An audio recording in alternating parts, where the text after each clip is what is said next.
ایک بار موسیٰ علیہ السلام نے اللہ پاک سے پوچھا، یا اللہ، جتنا میں آپ کے قریب ہوں، آپ سے بات کر سکتا ہوں، اتنا اور کوئی قریب ہے؟ تو اللہ تعالیٰ نے فرمایا، اے موسیٰ، آخری وقت میں ایک امت محمد صلی اللہ علیہ وسلم کی ہوگی، اور اس امت کو ایک مہینہ ایسا ملے گا جس میں وہ خشک ہونٹ، پیاسی زبان، سوکھی ہوئی آنکھیں، بھوکے پیٹ جب افطار کرنے بیٹھے گی، تب میں ان کے بہت قریب ہوں گا۔ موسیٰ، تمہارے اور میرے درمیان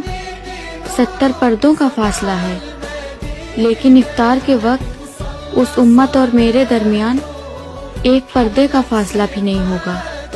اور جو وہ مانگیں گے اسے قبول کرنا میری ذمہ داری ہوگی۔